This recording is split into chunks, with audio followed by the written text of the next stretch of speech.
तरह से पॉलिटिक्स में चल रहा है आज बीजेपी वर्सेस ऑल एक तरह का नैरेटिव बना है। इंडिया अलायंस का भी कोशिश की गई, फॉर्मिडेबल अलायंस बनाई जाए बीजेपी के खिलाफ, which seems mighty at this time. और ये इस साइड से मोदी इस साइड से फ्यूचर दिखाता जा रहा है कि मैं 10 साल में ये कर दूंगा, अगले उसमें ये होगा, अगली योजना में हम आएंगे तो बहुत बड़े बड़े फैसले होंगे, ऐसे बड़े बड़े फैसले। तो उसका आम जनता में बहुत फर्क पड़ा है, वो विश्वास का फर्क पड़ा है। लोगों को लगा कि भाई इंदिरा गांधी को इतनी पावर मिली थी, तो अब थोड़ा सा जब चीजें बदलने लगी अंदर से विरोध शुरू हो गया। इंदिरा गांधी के बाद भाई चौधरी चरण सिंह हुए, है ना जी, वो भी एक मेजर चैलेंजर होकर उभरे, क्योंकि वो उस तरह के आदर्श वाले लोग थे। एमएसपी सिर्फ नहीं लागू ज्यादा हुई, जो क्षेत्र आपका हरित क्रांति का है, ग्रीन रेवोल्यूशन का है, यानी कि आपका पंजाब, हरियाणा और आपका पश्चिम उत्तर प्रदेश। जबकि मैं तो पश्चिमी उत्तर प्रदेश में भी बहुत कम है, अगर गन्ने से आप अलग फसल पर चले जाएं तो वो भी नहीं है।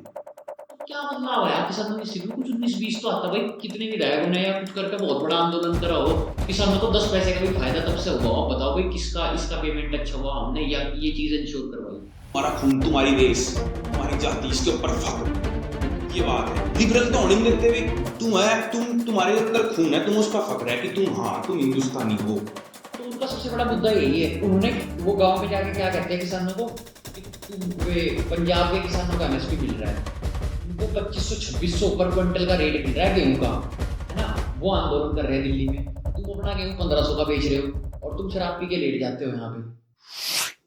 नमस्कार दोस्तों, आज देश में एक मिस इन्फॉर्मेशन और डिसइन्फॉर्मेशन का दौर है।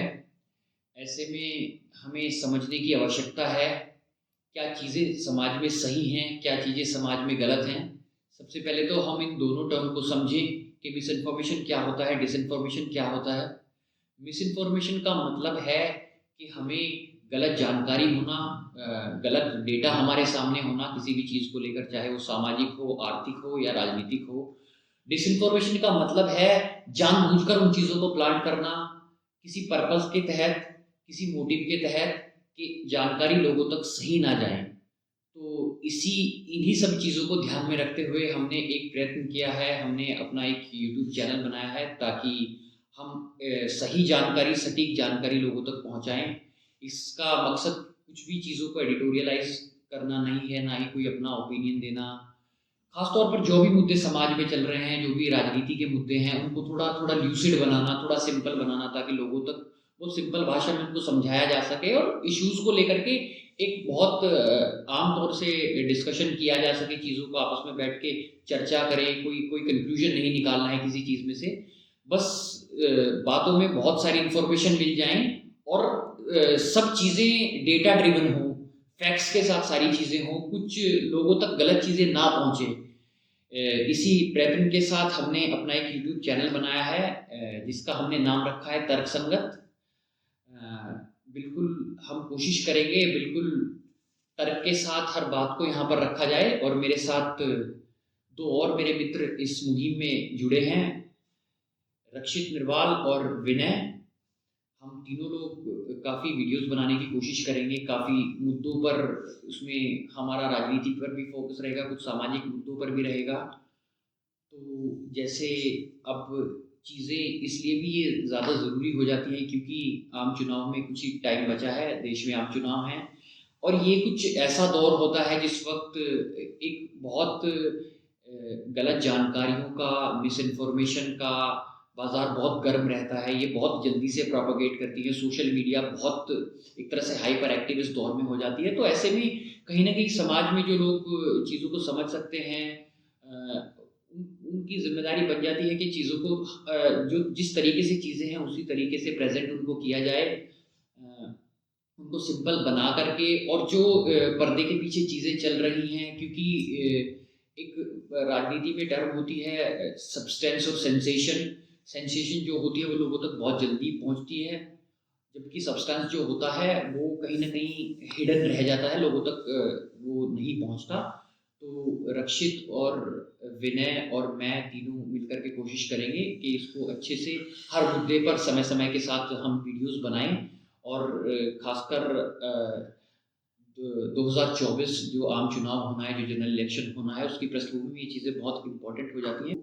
मैं जिस तरह से पॉलिटिक्स में चल रहा है आज बीजेपी वर्सेस ऑल एक तरह का नैरेटिव बना है। एक इंडिया अलायंस का भी कोशिश की गई है, फॉर्मिडेबल अलायंस बनाई जाए बीजेपी के खिलाफ, which seems mighty at this time. बहुत पावरफुल एक तरह से दिख रहे हैं, जिस तरह से बढ़ रहे हैं। और उसको काउंटर करने के लिए एक विपक्ष की एक मुहिम थी कि एक अलायंस बनाई जाए, जिसमें शुरुआत में 27-28 पार्टी साथ में आई थी।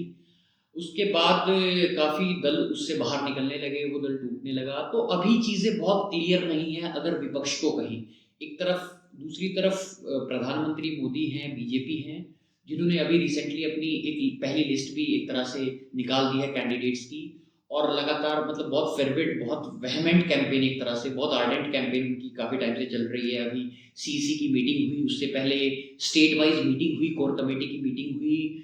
तो एक तरफ तो दिख रहा है कि बीजेपी की मूवमेंट बिल्कुल फ्लॉलेस और सीमलेस दिख रही है, दूसरी तरफ एक कोशिश की गई थी कि काफ़ी दल साथ आए उनको काउंटर करने के लिए। तो किस तरह से आपकी पॉलिटिकल समझ इन चीज़ों को लेकर के क्या कहती है? तो सबसे पहले तो जैसे कि 2024 के जो आम चुनाव है उसकी तो पृष्ठभूमि में सबसे पहले तो बात यह है कि सिर्फ 2024 वर्ष है ये। अगर आप अंतर्राष्ट्रीय तौर पे भी देखें तो ये चुनाव का वर्ष है। चाहे आप अमेरिका को ले लें, चाहे इंडिया को ले लें, और भी बहुत बड़ी बड़ी डेमोक्रेसीज हैं जहाँ पे चुनाव होने। तो एक तो इसका सबसे बड़ा महत्व इस वजह से भी बढ़ जाता है कि ये, जैसे कि आप देख पा रहे हो कि जो इंटरनेशनल लेवल पे जो राइटिस्ट आइडियोलॉजी है वो फिलहाल पूरे वर्ल्ड को डोमिनेट कर रही है। जो आपका पढ़ा लिखा यूथ है वो इंडिया की पृष्ठभूमि से इतना इन्फ्लुएंस नहीं होता जितना जैसे कि यूरोप में कोई आइडियोलॉजी पढ़ रही है तो यहाँ के लोग, वेस्टर्नाइज जो लोग हैं जो बोलते हैं अपनी बातें रखते हैं, उनसे ज़्यादा इन्फ्लुएंस होते हैं। तो अगर यूरोप में वेस्टर्न राइटिस्ट आइडियोलॉजी है बढ़ रही है तो यहाँ पे भी जाहिर सी बात है वो थोड़ी सी बढ़ेगी। या फिर आपको जैसे कि आप सोच रहे हैं कि अब की बार 2024 में आप यूएस में देख लीजिए, वहाँ पे भी ज़्यादा चांसेस, जितने भी सर्वे हैं सब ट्रम्प बता रहे हैं। आपको इटली में देख लीजिए जॉर्जिया मेलोनी जो कि हार्ड राइटिस्ट कोर राइटिस्ट हैं वे आ रहे हैं। तो इससे आपके इन चुनावों में मेरे हिसाब से थोड़ा सा जो पढ़ा लिखा बच्चा है जो हर चीज़ को, जो पॉलिटिक्स को पढ़ता है देखता है, वो इन सब से भी थोड़ा सा इन्फ्लुएंस होगा। इस वजह से वो थोड़ा सा राइटिस्ट जाएगा। और अगर इंडिया की बात करें तो इंडिया में तो फिलहाल तो जो बात है कि जो बीजेपी है वो मोदी के चेहरे के साथ आगे बढ़ रही है बिल्कुल तरीके से, और बढ़ना भी चाहिए क्योंकि उन्होंने जो अपने मेन इश्यूज थे जो उनके इसमें मैनिफेस्टो में जो उनके मैनिफेस्टो में मेन इश्यूज थे, जैसे कि आपका ट्रिपल तलाक का था या फिर आपका राम मंदिर का था, उन्होंने वे सारे पूरे कर दिए हैं। तो अब उन्हें आगे का नैरेटिव गढ़ना है एक तरीके से, क्योंकि अब उनके पास जो उनके पुराने मुद्दे थे अब उन्होंने दोबारा से नए मुद्दों को जन्म देना है।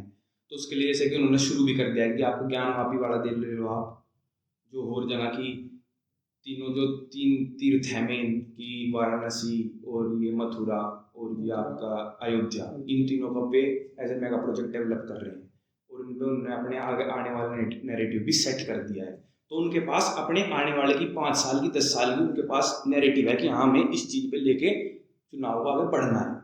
लेकिन जो हमारा विपक्ष है उसके पास ऐसा कोई ना तो अब फिलहाल नैरेटिव है और आगे की तो आप जाने ही दो कि उनके पास आगे 10 साल पे वे किस चीज़ पे वोट ले सकते हैं, उनके पास ऐसा कोई नैरेटिव नहीं है। थोड़ा बहुत नैरेटिव है कि आजकल का एक बात हो रहा है कि जो आपका यूथ है वो जो आपका जैसा आपका बेरोजगारी का मुद्दा है वो उससे बिल्कुल भटक चुका है मेरे हिसाब से। तो अब वो लोग वो टाइम नहीं रहा, क्योंकि अगर आप सबसे मेरे हिसाब से तो अगर आप किसी भी क्रांति की आपको किसी भी शुरुआत करनी है तो वो आपकी यूथ से होती है, यानी कि जो आपका युवा वर्ग है। और इस समय जो अधिकांश यूनिवर्सिटीज हैं पूरे देश की, वहाँ पे खुद आरएसएस का जो आपका बच्चों का इसका युवाओं का संगठन है एबीवीपी, वो बहुत डोमिनेट कर रहा है। जहाँ भी कोई अपनी बात की, हमारी क्लासेस में प्रोफेसर नहीं आते, उन्हें उनके पास सिर्फ एक बात है कि जय श्री राम, ये बात है उनके पास। वे बस उनको कहते हैं कि नहीं आपको ये आइडियोलॉजी रखनी है। तो बच्चे अपना जो मेन जो उनकी चीज़ों को अफेक्ट करते हैं, कहीं ना कहीं उस चीज़ को दबाने के लिए, उन्हें एक रखने के लिए सिर्फ जय श्री राम का प्रयोग होता है कई जगह। तो ऐसे ही जब यूथ ही बिल्कुल अपनी बात को उठा नहीं पा रहा है या फिर नहीं चाह रहा, वो इतना मिस इन्फॉर्म्ड थोड़ा सा है, तो आप और तो जो लोग कम पढ़े लिखे हैं उनसे तो आप क्या ही उम्मीद करो कि वो आप बेरोजगारी और महंगाई के ऊपर बात करें, क्योंकि जब आपका यूथ ही बिल्कुल छोड़ चुका है इस चीज़ को करने के लिए। पर एक फ़र्क है, एक और चीज़ उन्होंने ऐड करी जो जरूरी है, वो है न्यू नेशनलिज्म वाला खेल उनका, जो मतलब G20 समिट हुआ कि हम मतलब देशव्यापी हम क्या उनका वो है मेन है वसुधैव कुटुंबकम। हाँ वसुधैव कुटुंबकम। जबकि इसमें- G20 की ये समिट होना यहाँ ये कुछ मिस्टर मोदी का कमाल नहीं है। ये भाई 20 संगठनों का 20 देशों का एक संगठन है, तो उसमें सबसे पहले अमेरिका की शुरुआत हुई, अब की बार संयोग था कि भारत का नंबर आ गया, इसमें मिस्टर मोदी का तो कोई अच्छा एक और बात बताओ आप लोग, ऐसा भी कुछ है कि वही चीज मैंने जो इंट्रोडक्शन में की इस पॉडकास्ट पे मैंने एक बात कही कि एक चीज है सब्सटेंस, एक चीज है सेंसेशन। तो क्या आपको नहीं लगता कि एक चीज की पीआर करने का भी तरीका है? हाँ है ना? भाई, बिल्कुल। ऑब्वियसली मैं आपको अगर ब्रांड बना दूंगा एक, है ना, एक आदमी है ना, और मैं उसको ब्रांड बना दूंगा, अगर मान लिया 20% उसने काम किया और 80% में उसकी हाइप क्रिएट कर दूंगा, क्योंकि जनता तो अल्टीमेटली जो उनको कंज्यूम कराया जा रहा है वो कंज्यूम कर रही है ना। मेन चीज तो वही है कि भाई इस तरह से चीजों को इस तरह से ल्यूसिडिफाई करा जाए कि समझ में आए लोगों को कि क्या जितनी हाइप क्रिएट की जा रही है किसी भी चीज की वो इतना डिजर्व करती है कि नहीं है ना। जैसे रक्षित ने कई मुद्दे उठाए, रक्षित ने एक तो राइट विंग आइडियोलॉजी का मुद्दा उठाया, क्योंकि एक दौर था इस देश में कांग्रेस पार्टी सबसे बड़ी पार्टी थी, उससे बड़ी कुछ नहीं थी, कांग्रेस के आगे कुछ नहीं था देश में। लेकिन कांग्रेस को काउंटर करने के लिए देश में अगर कोई आइडियोलॉजी एक टाइम पे थी तो वामपंथी दल थी, है ना। मतलब इस देश की प्रिंसिपल ऑपोजिशन एक टाइम पे लेफ्ट पार्टी थी। उत्तर प्रदेश, पश्चिम बंगाल तो छोड़ ही दो, वो तो गढ़ था उनका लेफ्ट का, वो तो 25 साल आप देख लो, सबसे लॉन्गेस्ट सर्विंग चीफ मिनिस्टर हमारे ज्योति बसु रहे, उसके बाद बुद्धदेव भट्टाचार्य करीब 15 साल 3 योजना के करीब रहे, है ना। उससे पहले भी चले, हालांकि शुरुआत वहां भी कांग्रेस से हुई थी, लेकिन एक बहुत बड़ा वो था ना जो बीच में बहुत बड़ा दौर था, वो वामपंथी का दौर आया, बिहार में बहुत बड़ा गढ़ वामपंथी का रहा। यहाँ तक कि इतना दबाव था सोशलिस्ट आइडियोलॉजी का पूरे इंडिया पे, या फिर कांग्रेस का कह लो आप, कि India is Indira and Indira is India तक के नारे दिए जाते थे। तो ये जो अध्यक्ष थे कांग्रेस पार्टी के, उनका नारा था उस टाइम पे वही प्ले सेम इसका है, भाजपा का है, भाजपा भी तो यही करी, जैसे इंदिरा इज इंडिया ऐसे ही मोदी इज इंडिया। तो मतलब ये मुझे तो अच्छा एक और चीज समझाओ आप मुझे, एक और चीज समझो आप, जैसे इंदिरा गांधी का दौर था जी, तो उसके बाद कहने वाले ने एक चीज कही कि जब वो एक्सट्रीम पे पहुंच गई वो चीज, मतलब वो ब्रूट पावर ब्रूट पावर में बदल गई, वो डिस्ट्रक्टिव पावर में बदल गई, कि अब लगा कि हाँ एक तरह से देश ऑटोक्रेसी की तरफ बढ़ रहा। लोगों को लगा कि भाई इंदिरा गांधी को इतनी पावर मिलेगी तो अब थोड़ा सा जब चीजें बदलने लगी, अंदर से विरोध शुरू हो गया। इंदिरा गांधी के बाद भाई चौधरी चरण सिंह हुए, है ना जी, वो भी एक मेजर चैलेंजर होकर उभरे, क्योंकि वो उस तरह के वो आदर्श वाले लोग थे। ऐसा नहीं था भाई आज की पॉलिटिक्स में उस टाइम की पॉलिटिक्स में भी बहुत अंतर है ना। उसके बाद ये थे, इन्होंने अपना अलग फैक्शन बना लिया, जैसे राष्ट्रीय लोकदल का, वो भी उसी में टूटे हुए थे, है ना।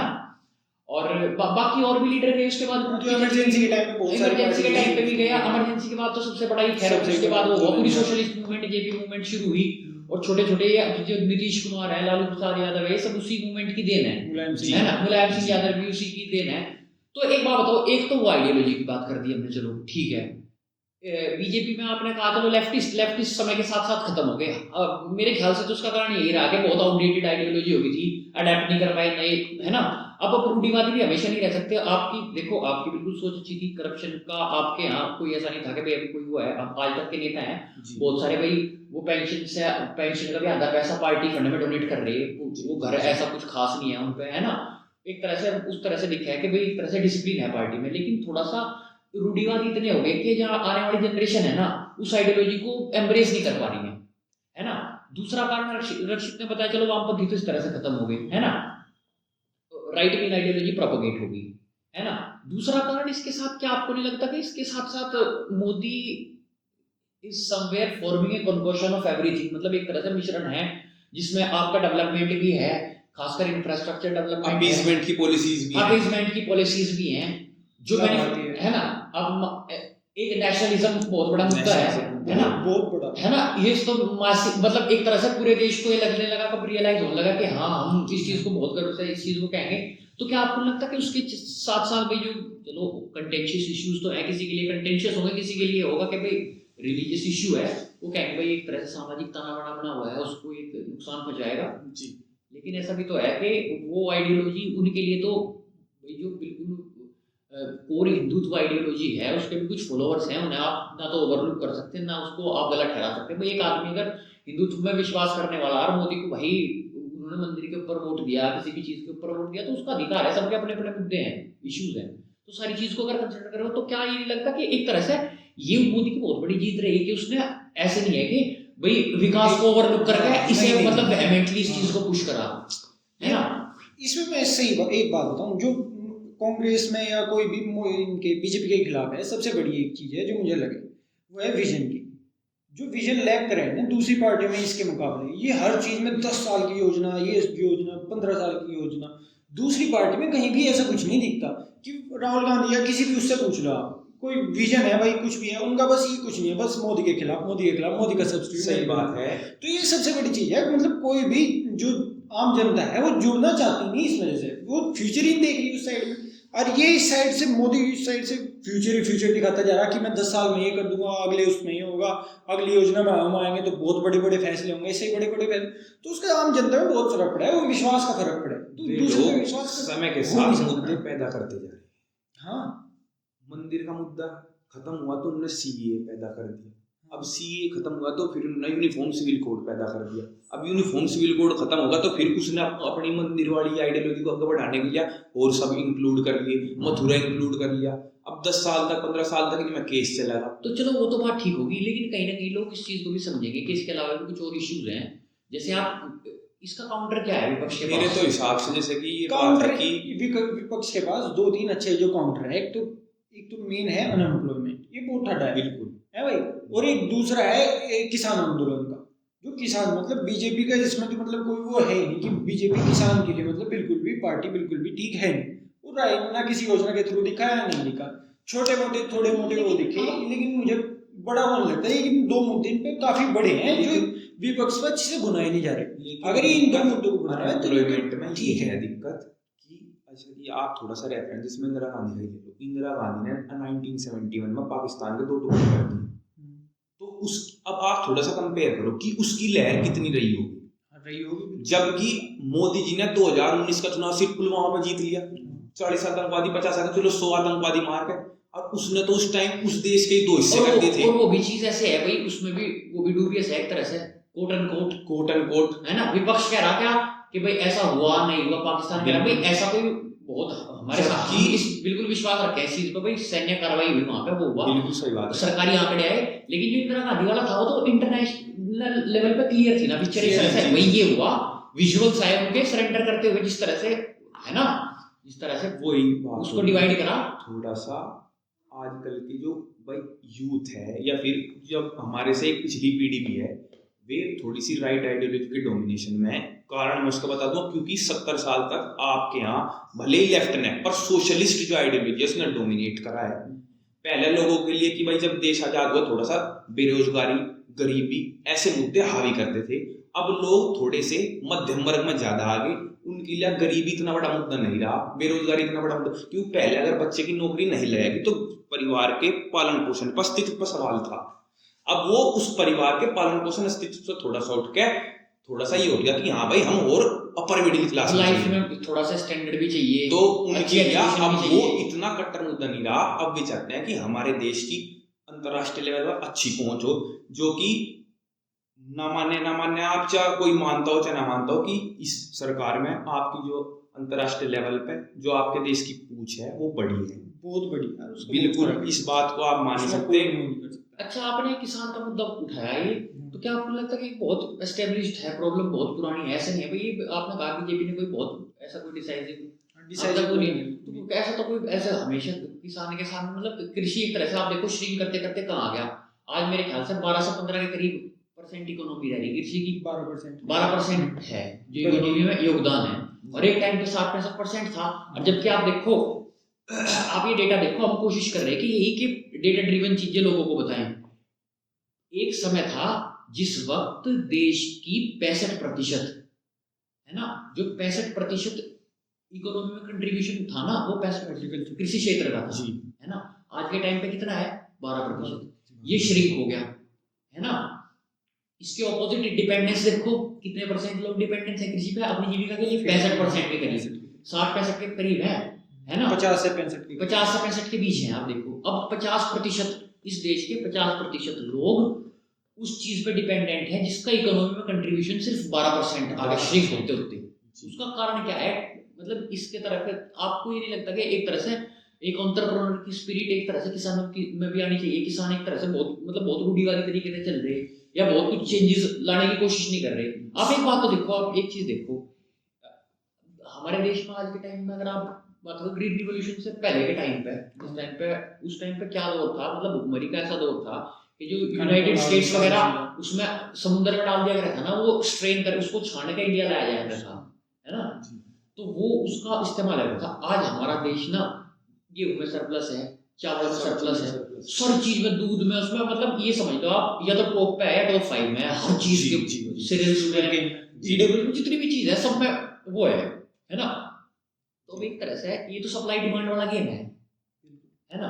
अब इसमें सरकार भी एक तरह से, क्या आपको लगता है भाई, देखो कृषि क्षेत्र के चैलेंजेस हैं, मजबूरी है, लेकिन सरकार के भी कहीं ना कहीं हाथ बंध रहे। अब कुछ चीज सरप्लस है ना, अब बाजार का है, तो बाजार में कमी होगी, किसी चीज की रिक्वायरमेंट बढ़ेगी, ऑब्वियसली उसका पैसा, उसका रेट बढ़ेगा। अब सबसे बड़ी चीज जो इसमें है, इसमें एजुकेशन की कमी है। जो किसान के स्तर पे एजुकेशन का बिल्कुल भी कोई स्कोप नहीं है, और वो सरकार के अलावा और कोई कुछ कर नहीं सकता है ऐसे स्केल पे। तो सरकार को कुछ एजुकेशन का वो करना पड़ेगा। जो 50 से 65% के करीब लोग हैं, उन्हें थोड़ा सा मशीन के थ्रू, इनके थ्रू उन्हें कम करना पड़ेगा। उन्हें उठावे किस सेक्टर में, टेक्नोलॉजी सेक्टर में, या वो नहीं जो से 60-65 है उनमें से जो ठीक लगे उन्हें एंटरप्रेन्योर के उसमें उन्हें एंटरप्रेन्योर बना के तो वे लोकल सॉल्यूशन प्रोवाइड करें। ऐसी योजना इस तरह की निकालनी पड़ेगी जो मुझे इसका सॉल्यूशन लगे। नहीं, अगर आपको लगे फिर इसका सॉल्यूशन कृषि कानून नहीं देगा, फिर कृषि कानून थे, लेकिन कृषि कानून का जो प्रेजेंटेशन थी या जो वो थी वो बिल्कुल गलत थी। नहीं, तो आपको ये नहीं लगा कि कहीं ना कहीं समझने में भी दिक्कत रही? आप मुझे एक बात बताओ, एक तो व्यक्ति है भाई कह रहा, सरकार से कह रहा भाई एक थ्रेशोल्ड बना दो, है ना, एक थ्रेशोल्ड बना देना चाहिए भाई, हमें एमएसपी की गारंटी दे दो। किसान प्रोड्यूसर है, किसान बना रहा, एक फैक्ट्री में कोई प्रोडक्ट बन रहा, बिस्किट बन रहा, वो उसका प्रोड्यूसर है। उसी तरह से किसान अपनी फसल का प्रोड्यूसर है। अगर वो ओपन मार्केट में है भाई, वो अपने बिस्किट के पैकेट का 10 रुपये प्राइस रख ले, 20 रख ले, 50 रख ले, उसकी आजादी है। तो क्या आपको लगता है कि सरकार ने कानून ला के वही आजादी किसानों को दी थी एक तरह से? फिर बात तो एजुकेशन पे आ गई ना, बात टेक्नोलॉजी पे आ गया। किसान तो टेक्नोलॉजी से भी है नहीं, बिल्कुल भी नहीं है। उसे फोन चलाने में, मतलब बेसिक सा फोन चलाना हुआ है, उस पर कोई टैक्सी भी तो है नहीं। अगर मैं वो बिजनेसमैन हूँ या वो हूँ तो मैं टेक्नोलॉजी का मेरे साथ है, लेकिन किसान के पास तो कुछ भी नहीं है। वो कैसे यूज करेगा उसे कोई भी आकर कैसे भी बहका के कुछ भी कह सके। अब ये है, बैंक में आप चले जाओ, अब जैसे बैंक में जाओगे, बैंक में जाओ, किसान का पैसा है, वहाँ सब कुछ है, लेकिन बैंक में जाकर किसान कैसे बात करे? आप गाँव के किसी बैंक, बाबूजी भाई उसका पैसा है, सब चीज उसकी है, लेकिन वो हाथ किसके सामने जोड़ा है? जिन्हें दो बातों का पता, उसे नहीं पता कि भाई ये कैसे सिस्टम है, क्या तेरे लॉज है, क्या तेरे राइट्स हैं, उसे कुछ नहीं पता। तो उसे डर झिझक को उसे कैसे दूर करा जाए? मतलब उस तरह से उसको वो वाली एंटरप्रेन्योरियल स्पिरिट उसके अंदर कैसे डेवलप करी जा सके, ताकि वो मतलब एक तरह से उसके अंदर यही विचार आवे कि हाँ, ये मैं खाली मजदूर नहीं हूँ, खाली खेत में काम करने वाला नहीं हूँ, मैं एक चीज का प्रोड्यूसर हूँ और मेरा उस चीज पर अधिकार है। मैं उसकी ब्रांडिंग भी करूंगा, मैं उसे अपने रेट पे बेचूंगा भी, और मैं बाजार की भी जानकारी लूंगा, मैं कम्युनिकेट भी करूंगा लोगों से, मैं नेशनल मार्केट भी देखूंगा, मैं इंटरनेशनल मार्केट में भी देखूंगा, हर तरह से कोशिश करूंगा। तो कैसे वो, मतलब इस मैं जो किसानों के लड़के बाहर जा रहे या युवा है पढ़ रहे, उनका तो बहुत प्रभावित जो मुझे लगा इसमें ये है ना, जो किसान के लड़के हैं, आप उन्हें देखो, आप किसान के लड़के, आप ये देखो 55 लाख के करीब लोगों ने यूपी पुलिस का, यूपी कांस्टेबल के लिए भर्ती भरी थी। 55 लाख थोड़ी वो नहीं होती, मतलब 55 लाख को आप ये मान लो सिलेक्शन तो 0.1% से भी कम है उसमें, तो बाकी का आप देखो 99% प्लस, तो मतलब उनका तो कुछ होना ही नहीं। आप ये देखो, लेकिन उनपे वो तो है, उनपे सबसे बड़ी चीज क्या है, उनपे एज है, वो यूथ है, वो मतलब टेक सीख सके, आराम से सीख सके। अगर सरकारी कोई योजना है, उन्हीं किसान के लड़के को अगर वे एंटरप्रेन्योरशिप सिखावे या कुछ भी ऐसा सिखावे, तो वे सीख कर अपने वही लोकल सोल्यूशन प्रोवाइड कर सकें। जैसे क्रॉप डाइवर्सिफिकेशन है, अब शुगर केन है हमारे यहाँ वेस्ट यूपी में, शुगर केन पर ओवर डिपेंडेंस है। तो अगर शुगर केन पर ओवर डिपेंडेंस है, अगर सरकार कोई योजना के थ्रू उन्हें बतावे, उन्हें यूथ को, क्योंकि उन्हें तो समझाना बहुत मुश्किल हो जाएगा, मतलब जो एज क्रॉस करिए 45 से 50 के ऊपर हो गए, लेकिन जो यूथ को है उन्हें सिखा के कि क्रॉप डाइवर्सिफिकेशन कैसे करनी, ये आपका लोन कैसे होना, इंश्योरेंस कैसे होना, क्रॉप इंश्योरेंस के बारे में जानकारी देके उसे वो बना के और उसे फिर मार्केट से जोड़ दो। यूथ के लिए कंट्री ऑलरेडी शुगर सरप्लस है, कंट्री ऑलरेडी शुगर सरप्लस है। कुछ जरूरत है, एक चीज तो समझो ना, इसमें क्रॉप डाइवर किसान को ये चीज समझने की आवश्यकता है, बिल्कुल है, कि बाजार में किस चीज की कमी है, किस समय पे क्या मैं उगाऊं, उस टाइम पे उस चीज का फायदा हो। अब आप मुझे एक चीज बताओ नॉर्मल सी, भाई किसान ऑब्वियसली कहेगा भाई गन्ने का रेट बढ़ाओ, किसान चलो गन्ने का रेट सरकार ने बढ़ा दिया, तो आपको क्या लगता, मतलब ये वही सप्लाई डिमांड वाली बात मैंने बताई, बाजार में चीनी कम होगी, चीनी कम होगी, इसका मतलब चीनी का रेट बढ़ गया, ऑब्वियसली रेट बढ़ेगा तो किसान को सरकार ज्यादा पैसे देगी, है ना, उस हिसाब का तो फसल का रेट बढ़ गया, उस हिसाब से कोई कमी होगी, किसान ने प्रोड्यूस करे, किसान ने, तो आपको ये भी तो है उसके साथ साथ, और जो चीनी बाजार में जा रही है वो इन्फ्लेशन भी तो होगा ना बाजार में, फिर महंगाई बढ़ेगी हर चीज, भाई किसान अगर वही चीज है, भाई गेहूं कम हो गया, चावल हो गया, भले किसान ने उसका एमएसपी सुनिश्चित कर दिया, तो एक तरह से उधर से इन्फ्लेशन भी तो बढ़ गया है, बाजार में उसकी कीमत बढ़ गई, उस पर डिपेंडेंट गरीब आदमी भी है, मिडिल क्लास भी है, जो किसान कम से कम उस स्थिति में तो है कि भाई पैसे नहीं मिल रहे, अपना खाने का, घर का खाने का उतना तो प्रोड्यूस कर ही सके वो, है ना, लेकिन वो जो जो बेचारा लोअर मिडिल क्लास है, या उसको वो डिपेंडेंसी, उसका हर प्रोडक्ट ही ऐसा ही है भाई मुझे खरीद के ही लाना हो, है ना, इन्फ्लेशन निश्चित तौर पर वो अपने बच्चे को भी पढ़ाएगा, उसकी घर की भी ईएमआई है, बाकी राशन पानी, ये सब सारी चीज़ उसे बाजार से लेनी, और 90% ऐसे ही प्रोडक्ट हैं जो किसान द्वारा, भाई कोई दूध के प्रोडक्ट आ रहे, है ना, गेहूं से बन रहे, चावल से बन रहे, सारी चीज़ घुमा फिरा कर वैसे ही बन रही है ना, तो ऑब्वियसली अगर उन चीज़ के रेट बढ़ेगा तो मार्केट में इन्फ्लेशन भी बढ़ेगा, तो ये अब ये नहीं लगता कि भाई एक तरह से किसान को मार्केट का हर टाइम, जैसे आप देख लो, जैसे ये आपका शेयर मार्केट है ना, आपको लगता बिल्कुल उसी हिसाब से कि भाई ये फ्लक्चुएशन हो रही, भाई आज ये शेयर खरीद लो, आज ये खरीद लो, और दूर तक की उसके जो रैमिफिकेशन है उनकी स्टडी करी, भाई इसके क्या दुष्परिणाम हो सके, या इसका क्या अच्छा हो सके, है ना, उसी तरह से शेयर अप एंड डाउन खरीदते हैं, पॉलिसीज को स्टडी करते हैं, तो ऐसे ही किसान देख ले भाई इस चीज में फायदा है, इस चीज में फायदा है,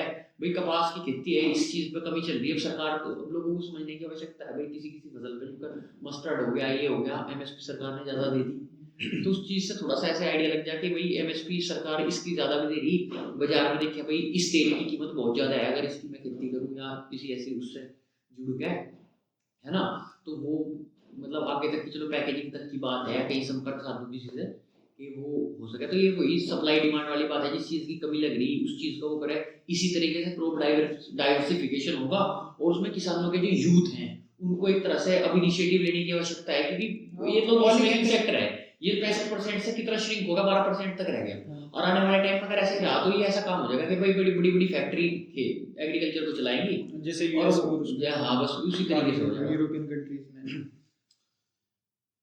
जो किसानों का मुद्दा है मेरे हिसाब से उसमें सबसे बड़ी चीज़ है एमएसपी। सब किसान अगर आंदोलन करते हैं तो एमएसपी के ऊपर करते हैं। हाँ, एमएसपी अगर हम थोड़ी सी इसकी पृष्ठभूमि में जाएं, एमएसपी और आरक्षण दो ऐसी चीज हैं जो सिर्फ एक सीमित समय के लिए लाई गई थी। आजकल के किसान कोई भी हो, हम भी हो, उसमें कोई भी है, हर आदमी बदलाव से थोड़े से घबराते हैं, वे चाहते हैं कि जैसी तथाकथित व्यवस्था चलती आ रही ऐसी ही चलती रहे, जबकि बिना बदलाव के आप किसी भी चीज की उन्नति प्राप्त नहीं कर सकते। ये मेरे विचार से तीन कानून आए, उनका रद्द करवाने से बड़ा मुद्दा शायद किसानों के लिए होता है, भाई एमएसपी सुनिश्चित करो, है ना, लेकिन एमएसपी सरकार के लिए भी बहुत कोई आसान चीज नहीं है, भाई सरकार सुनिश्चित कर दे एमएसपी, क्योंकि आप देखो इकोनॉमी का एक बहुत मेजर चंक किस चीज में चला जाएगा अगर सरकार मैं बता दो रहा, अगर एमएसपी को सही से समझा जाए तो ये लोग भी समझेंगे। अब एमएसपी क्यों इंट्रोड्यूस करी गई भाई, अगर आप थोड़ी सी इसकी पृष्ठभूमि में जाओगे, जब आपका देश गुलाम था तो अंग्रेज आपको कैश क्रॉप्स उगाने पर मजबूर करते थे।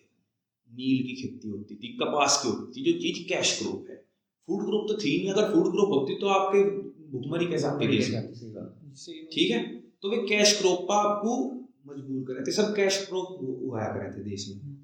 तो जब देश आजाद हुआ, जब ग्रीन रेवोल्यूशन आया, तो सरकार ने कहा कि आप फूड क्रॉप्स पे शिफ्ट करो। तो उन्होंने कहा कि अगर हम फूड क्रॉप से शिफ्ट कर देंगे तो हम बेचेंगे किसे, खरीदेगा कौन हमारी चीज, कैश क्रॉप तो हम मार्केट में बेच रहे, बाहर कर रहे। तो जब वे फूड क्रॉप्स पे शिफ्ट हुए तो सरकार ने कहा कि हम आपको मिनिमम सपोर्ट प्राइस दे रहे, आप हमें बेचो, हम आपके ये ट्रांजिशन जो हुआ वही बात है, भाई एक घबराहट थी, भाई एक आदमी 100 साल से एक चीज कर रहा, उसे कह दे भाई तू ये चीज ना करे, तो ऑब्वियसली कुछ मतलब इंटिमिडेशन होंगे, डर लगेगा उसे किसी बात से, है ना, कि भाई ये मैं कैसे वो करूंगा, कुछ एप्रीहेंशन रहेंगे उसके, किस बदलाव को मैं अडेप्ट कर पाऊंगा, या क्रॉप की भी बात हो जाए, भाई आदत पड़ जाके मुझे प्रैक्टिस होगी, भाई ये क्रॉप इस तरह से उगाऊंगा, मैं इसको चेंज करूंगा, प्रोडक्शन हुआ नहीं हुआ, कम हुआ, और एनवायरमेंटल फैक्टर्स हैं, इसी तरह के एमएसपी की गारंटी दी गई। एक तरह से सरकार कहेगी भाई हम आपके सपोर्ट में खड़े, इस तरह से हम आपके प्रोडक्ट को खरीद लेंगे। तो आज तो फिर उस हिसाब से तो सरकार, अगर डाइवर्सिफिकेशन चाहिए तो सरकार कुछ करवाना चाहिए, तो सरकार को आज भी गारंटी देनी चाहिए उसी तरह की कुछ चीज की, क्या आप उस नई चीजों को अडेप्ट करो, हम साथ खड़े, हम आपको उसी तरह अब से। मैं उसका ही बता दूं, अब जब थी हमारी इकोनॉमी ज्यादातर एग्रीकल्चर बेस्ड इकोनॉमी थी, तो सरकार ने कहा कि हम आपको देंगे और हम आपके प्राइम कस्टमर हैं, आप अपनी चीज बनाओ और यहाँ रख दो एमएसपी पे। जबकि ये हमें बात बिल्कुल अच्छे से समझनी चाहिए कि आज की तारीख पे भी सिर्फ देश का 6 से 7% किसान एमएसपी पे अपनी फसल खरीद बेच पाता है, सही बात। बिल्कुल बेच रहा है, फिर वो कैसे भी कर रहा। यानी कि मेजर चंक जो आपके ज्यादातर किसान हैं वे आज तक भी एमएसपी नहीं मिलती। अब इसका कारण बहुत सिंपल सा कारण है, एमएसपी सिर्फ वहीं लागू ज्यादा हुई जो क्षेत्र आपका हरित क्रांति का है, ग्रीन रेवोल्यूशन का है, यानी कि आपका पंजाब, हरियाणा और आपका पश्चिमी उत्तर प्रदेश। जबकि मैं तो पश्चिमी उत्तर प्रदेश में भी इसमें बहुत कम है, अगर गन्ने से आप अलग फसल पर चले जाएं तो वो भी नहीं है। जब जैसे कि हम अगर अपने जिले की ले लें, अगर शामली की ले लें आप, तो यहाँ का जो गेहूं होता है वो करनाल जाता है। सब लोग अपने भर भर करनाल लेके जाओ कि वहां पे एपीएमसी मंडी है आपकी, वहां जाकर बेचते हैं। यानी कि जो कि हरित क्रांति के बाद जो किसान उभरे, अब हरित क्रांति के बाद जो किसानों ने हरित क्रांति का लाभ लिया उनका स्तर ड्रास्टिकली उठा, ये बात आपको माननी पड़ेगी। अब वे लोग मिडिल क्लास में, उनके लिए रोटी का उसका जब वो नहीं है, जैसे कि आप यहाँ से बिहार में चले जाओ, बिहार में जो किसान है उसके सर्वाइवल पे है, अगर वो नहीं उगा पा रहा उसे सर्वाइव करना मुश्किल है। जबकि हमारे यहाँ बड़े बड़े नेता जैसे चौधरी चरण सिंह नेता है, उन्होंने सिर्फ एक बात क्लियर बताई थी कि पूरी डिपेंडेंस खेती पर मत रखो, डाइवर्सिफाई हो जाओ, नौकरी में निकाल लो अपने बच्चों को। यहाँ के लोग उस बात को समझ पाए, और मेरा तो ये मानना है कि इसी कारण आज यहाँ का किसान इस स्थिति में है, वो आंदोलन कर सकता है। और तो किसान इस स्थिति में नहीं छोड़ा, सरकार ने वो आंदोलन भी कर लिया। नहीं, जो व्यक्ति हैं साइकोलॉजिस्ट हैं, जो पॉलिटिक्स को समझ रहे हैं बारीकी से, भाई वो स्टडी कर रहे है ना, सारे फैक्टर्स पे क्या क्या इफेक्ट कर रहे हैं। एक व्यक्ति का नाम हुआ प्रशांत किशोर है ना, उन्होंने एक जन स्वराज के नाम से एक अभियान चालू करा, वो शायद अपनी पॉलिटिकल पार्टी भी लॉन्च करेंगे। तो जो बात आपने कही बिल्कुल यही बात वो बिहार में वो कर रहे हैं, बिल्कुल यही सेम बात हर गांव में जाकर उन्हें पद यात्रा शुरू कर रखी है, करीब 1.5 साल के करीब हुए हैं पद यात्रा को। तो उनका सबसे बड़ा मुद्दा यही है, उन्होंने वो गांव में जाके क्या कहते हैं किसानों को कि तुम वे पंजाब के किसानों का एमएसपी मिल रहा है, उनको 2500-2600 पर क्विंटल का रेट मिल रहा है गेहूं का, है ना, वो आंदोलन कर रहे हैं दिल्ली में। तुम अपना गेहूं 1500 का बेच रहे हो और तुम शराब पी के लेट जाते हो यहाँ पे, है ना। तो ये रीजन है कि किस तरह से कि आप आज भी अगर देखो तो आप पश्चिम उत्तर प्रदेश की बात कर लो, हरियाणा पंजाब की 90% लेबर होगी वही बिहार से आएंगी लेबर, है ना। अब हालांकि थोड़ी सी पहले के टाइम से कम होगी, लेकिन वो इंडस्ट्रीज में शिफ्ट होगी। वो ऐसा नहीं है कि वहां पे चीजें, इसका मतलब ये नहीं कि वहां पे चीजें बेहतर होगी या वही रुके, वो कृषि से वो फैक्ट्री में लग गए, लेकिन ऐसा नहीं है कि वो लेकिन वहां का अगर आप बहुत बड़ा जमींदार यहाँ पे है और बहुत बड़ा जमींदार वहां पे है, इतना ही बड़ा जमींदार बिहार में है और अच्छी फर्टाइल लैंड है, लेकिन उसकी स्थिति में धरती आसमान का अंतर है फिर भी। लेकिन यही सबसे बड़ा रीजन है उसका। इसके लिए हमें एक चीज और समझनी पड़ेगी, सारी बात वहां पर आती है कि जहाँ से ग्रीन रेवोल्यूशन हुआ और आपकी मिडिल क्लास का जन्म, यहाँ पे हमारे यहाँ या फिर हरियाणा पंजाब में तो और भी डेवलप्ड है। अगर आप हमारे यहाँ देखो, जो किसान है ज्यादातर जो छोटा किसान है, ज्यादातर छोटा किसान यानी कि जिस पर 20 बीघे से कम जमीन है, 84% इस देश का किसान छोटा किसान है जिस पर 20 बीघे से कम जमीन है। सर्वप्रथम तो बात है यह, हमारे यहाँ 20 से 30 बीघे, 40 बीघे, 15 बीघे ऐसे सब पर ज्यादातर लोगों को जमीन है, यानी कि मिडिल क्लास ज्यादा है, डोमिनेट करते हैं किसान में। अगर आप बिहार में चले जाओ तो वहाँ चाहे तो 2 या 3 बीघा किसान है या फिर 100 या 150 बीघा किसान है। कुछ ऐसे चंक्स हैं लोगों के या फिर उनकी अपनी कम्युनिटीज के कि ज्यादातर वे हैं, जैसे भूमियार हैं, उन पर वहाँ जमीन है, वे वहाँ के मिडिल क्लास किसान हैं।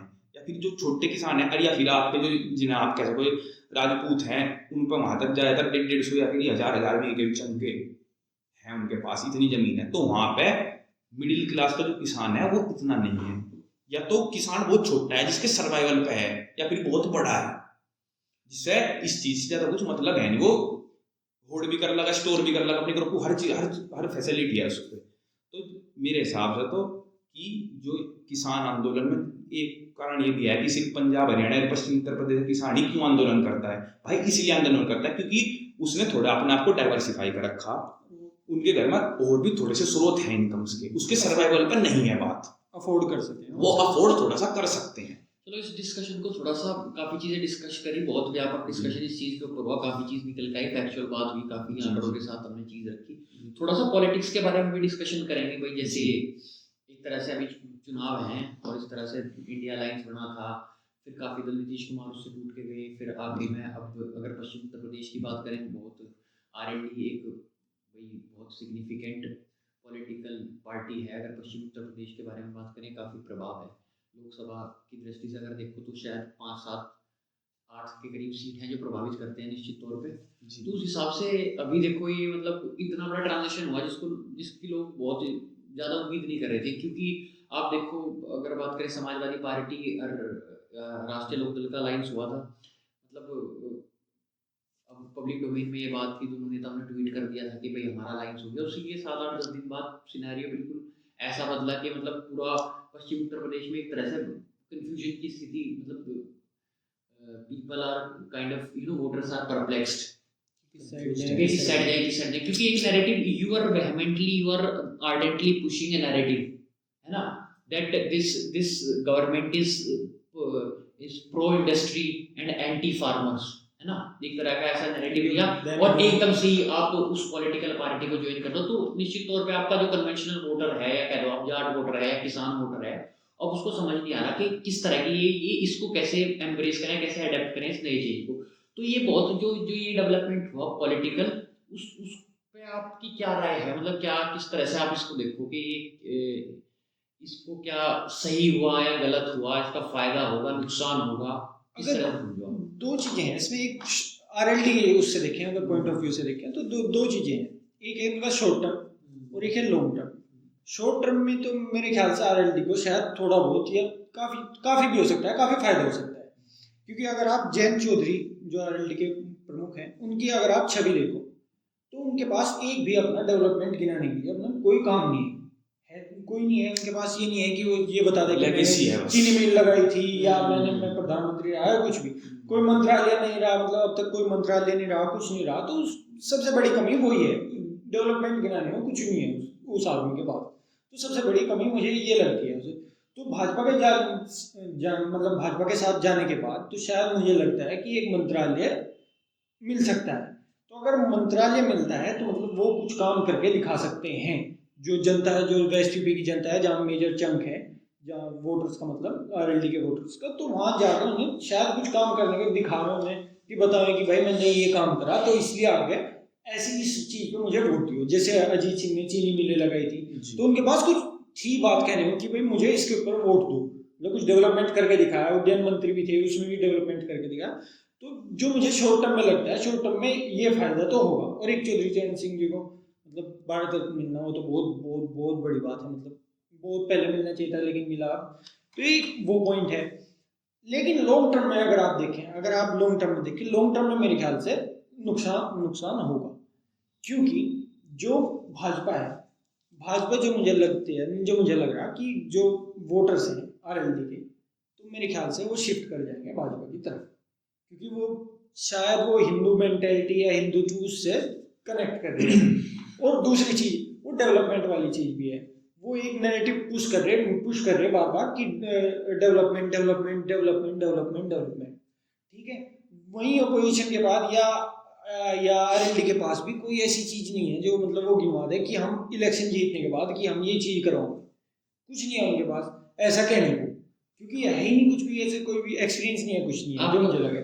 तो लॉन्ग टर्म में शायद दिक्कत रहे, ऐसा लगा। हमेशा से कहा भाई आरएलडी का अगर बात करूं तो मतलब RLD has always been synonymous to Jats, है ना। एक भाई ये सच है नहीं है, एक लेकिन टैग हमेशा यही लगा रहा है भाई जाटों की पार्टी, सबसे बड़ी कमी है ना, कुछ ही मान लो आप, लेकिन ये टैग हमेशा रहा जाटों की पार्टी। उसके साथ अगर कोई वर्ग जुड़ा तो वो माइनॉरिटी जुड़ी, वो भी क्षेत्र की, वेस्टर्न यूपी, है ना, वेस्टर्न यूपी की मुस्लिम कम्युनिटी आरएलडी के साथ जुड़ी। और यही जो वो था ना, यही कोलिशन था, है ना, जो एक तरह से फॉर्मिडेबल भी साबित हुआ। पुराने टाइम में बड़ी मार्जिन से इन्होंने चुनाव जीते, बहुत बड़े नेता इसके साथ जुड़े।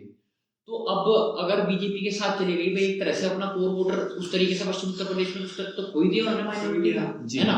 अब उनके पास पड़े जाट वोटर जो उनके परंपरागत वोटर हैं, उसमें भी लोग कह रहे हैं कि भाई शुरू से ही हमेशा 2014 के बाद में देखा गया वो पहले से याद आते थे, क्योंकि आते तो जाट बीजेपी के पास वैसे ही थे क्षेत्र में से। जी। तो अब क्या आपको लगता है कि आरएलडी के पास आने वाले टाइम में भाई बीजेपी से अलग भी होगा, अगर अपने आप को इलेक्टोरल पॉलिटिक्स में देखे तो 50% सिर्फ क्षेत्र के जाट ही हैं, इसके अलावा और कुछ है ही नहीं उसके पास। नहीं, मैं इस पर पक्ष रख देता हूँ कि जो आरएलडी है, फिर राष्ट्रीय लोकदल है, ये कहीं ना कहीं आपकी जनता पार्टी में से निकली हुई वहीं कहीं ना कहीं इनकी रूट्स हैं, उसी आइडियोलॉजी से है। मेन के जो सबसे आप कह दो करिश्मा है जिनका है, वे चौधरी चरण सिंह। उनका सिर्फ एक मत था कि किसान का मेरा वर्ग की पार्टी है, यानी कि किसान का मेरा जो वर्ग है उसके जो नेता है वे चौधरी चरण सिंह। ये बात बिल्कुल क्लियर थी सबके मन में। अब जैसे कि आपने देखा होगा कि आप खुद ही कह रहे थे कि आप जो बच्चे हैं आने वाले, फिर जो यूथ है, यानी कि जैसे कि हमारे जो घर के जैसे कि जो किसान भी हैं, वे भी नहीं चाहते कि उनके बच्चे किसान बने। यानी कि जो ग्राउंड जीरो की दिक्कतें हैं जो किसान फेस करता है, वो उनके बच्चों को भी बहुत कम मात्रा में पता है, क्योंकि कुछ तो वो लोग बाहर ही चले गए। और अगर आप अभी जैसे आपने बात की जाट टैग वाले की, उनकी कर्म भूमि बागपत पश्चिम उत्तर प्रदेश रहा।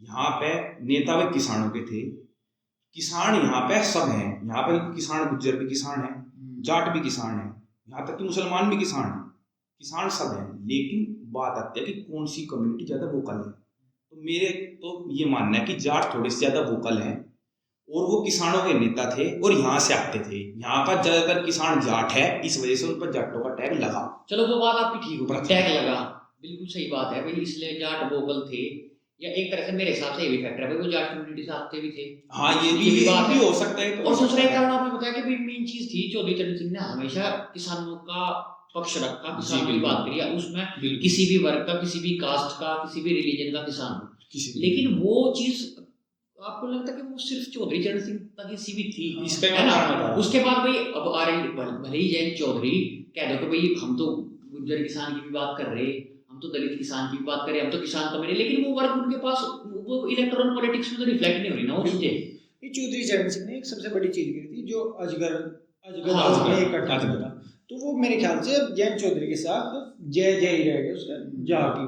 तो वो अजगर को अगर वो फिर से बुनाए, मतलब अपनी पॉलिटिक्स फिर से वही चौधरी चरण सिंह वाली रखें, तो मेरे ख्याल से कुछ हो सके, नहीं तो यार बहुत मुश्किल है इस पार्टी का बढ़ना। राष्ट्रीय लोकदल के साथ आप अपने आप को, चलो हम मान रहे आपकी लेगेसी किसानों की है, हम लोग भाई मानते हैं कि अब आदमी खेती से वही रिलेट करेगा जो खेती करेगा। अगर मेरे पिताजी खेती करेंगे तो वही रिलेट करेंगे, उन्हें पता उसकी दिक्कत क्या है। अब मैं हूं, अब वे मुझे समझाने लगे तो सिर्फ इसके 20% चांस है कि मैं समझूं कि ये दिक्कत है। और अगर मैं अपने क्षेत्र से बाहर चले जाऊं, किसी मेट्रोपॉलिटन सिटी में चले जाऊं, तो फिर मैं बिल्कुल समझने का ही कि दिक्कत ग्राउंड जीरो पर क्या है। तो अगर वे किसानों की बात उठाएंगे तो उससे रिलेट कौन करेगा, उनका वोटर कौन है। फिर भाई मेरे घर में 10 आदमी है, 10 आदमी में 5 किसान हैं, तो वे रिलेट करेंगे, वे किसी को वोट देंगे। या फिर अगर मेरी आजीविका का फर्क पड़ेगा तो हाँ भाई, अगर हमारे घर में इतनी आय थी, इसमें आकर ये कर दी, वही थोड़ी सी, हाँ मैंने आपको पहले बताया डाइवर्सिफाई कर चुके हैं थोड़े बहुत लोग, इतनी आजीविका पर बात नहीं आती। तो इसी वजह से जो जाट भी है, मैं तो कहूँगा उनके घर में भी जो आने वाला यूथ है वो नहीं आरएलडी को देखता। एक कारण इसका ये भी है कि उन्हें अपनी हिस्ट्री भी नहीं पता, उन्हें किसी ने बताया, बहुत बड़ी बात है, उन्हें अपनी हिस्ट्री नहीं पता कि आपकी लेगेसी क्या है, आपकी हरित क्रांति कैसे आई, किसने लाई। चलो वो बात ठीक है, आपको लेगेसी नहीं पता, लेकिन कहीं ना कहीं वो आगे देख रहा। उसके मैंने पहले शुरू आपको एक बात कही थी, हर वक्त हर व्यक्ति के भाई अगर राजनीति की बात करो, आदमी वोट अपने दिमाग में 4 बात रख के देगा, मेरे लिए वोट है, वो आपके लिए अलग है, इनके लिए अलग है, मेरे लिए अलग है ना। अब आप मुझे एक बात बताओ, वो ये तो समझने की बात है, बड़ी कॉमन सी बात है भाई, एक व्यक्ति गांव में किसान है, उसको खेत में काम करना, शाम को अपने घर आना, उसे गन्ने की ट्रॉली भरनी और मिल में गन्ना डालना, कच्चे रास्ते से आके मिल में से वापस चले जाना, वो हफ्ते महीने में आके शहर तक थोड़ा सा राशन लेके चला गया।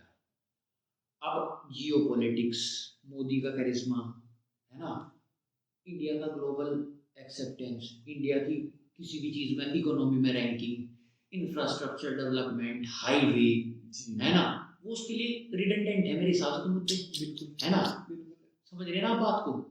ऐसे ही फिर इन्होंने एक बात बताई, इन्होंने कहा कि भाई वो आदमी जो शहर का है वो रिलेट नहीं कर पाएगा खेती से।